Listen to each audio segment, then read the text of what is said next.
So you've got a groundbreaking idea that could literally change the future of farming? That is awesome.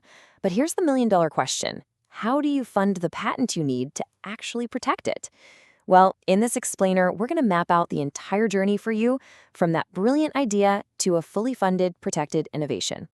This quote just hits the nail on the head, doesn't it? It perfectly captures the core problem for anyone in agritech. It's like you have this amazing idea, but that idea is totally vulnerable and almost impossible to scale without some serious cash. Let's dig into that challenge. And that really is the big question we're tackling today. We're going to walk you through the whole funding landscape, lay out your best options, and give you the strategies you need to turn that incredible idea into a powerful market reality. So why is this so incredibly tough? Well, let's be real. Innovating in agriculture isn't like building an app in your garage. The hurdles are completely unique, and frankly, with the global food supply on the line, the stakes could not be higher. You see, unlike a lot of other tech, agricultural breakthroughs take years, sometimes a decade, to develop.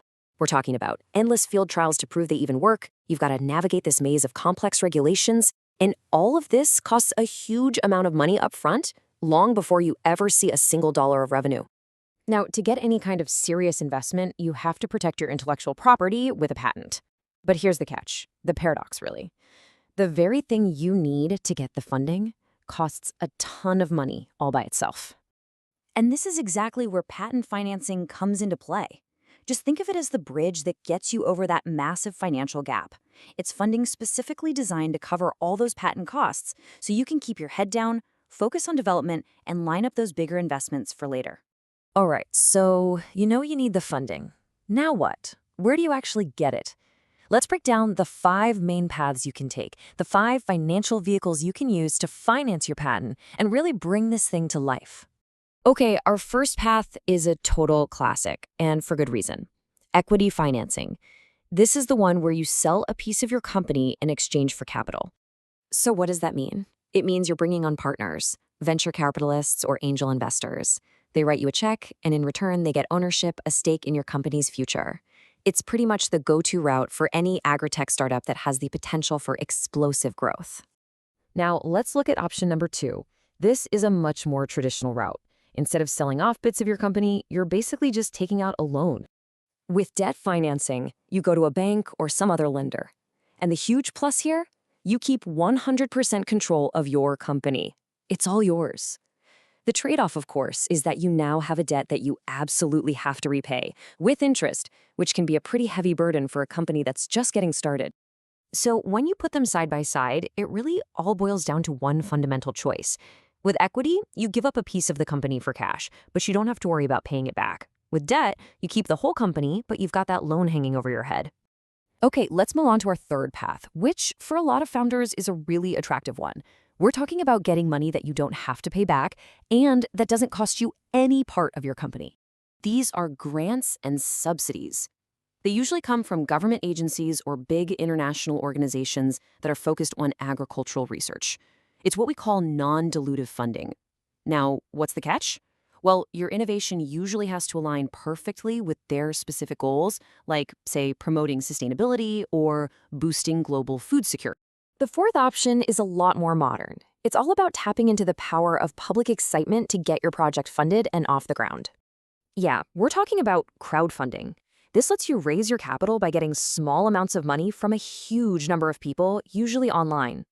This strategy works amazingly well for innovations that have a really powerful story, something that can just capture people's imagination and make them feel like they're part of the journey.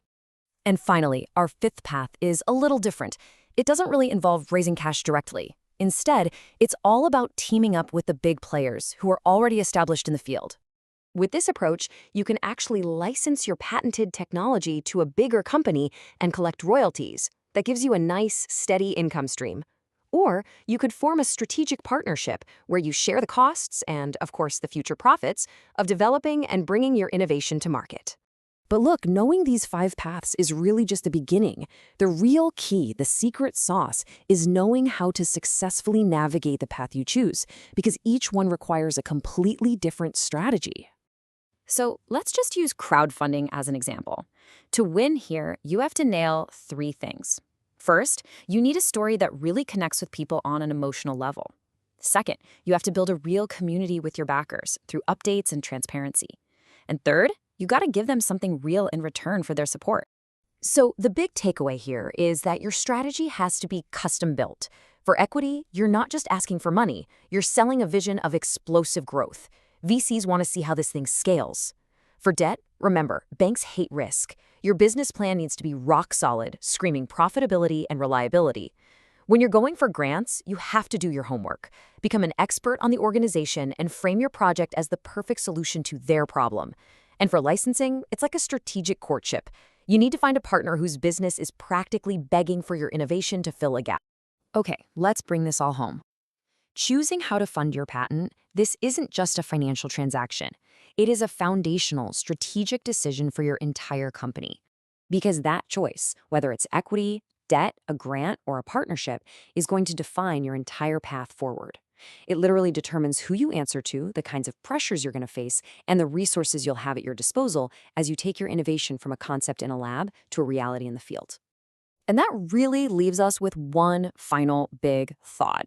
The financing choices being made right now by founders and funders are the very choices that will determine the future of our food and our farms. So the big question we're all left with is which of these crucial innovations will actually get the support they need to take root and grow?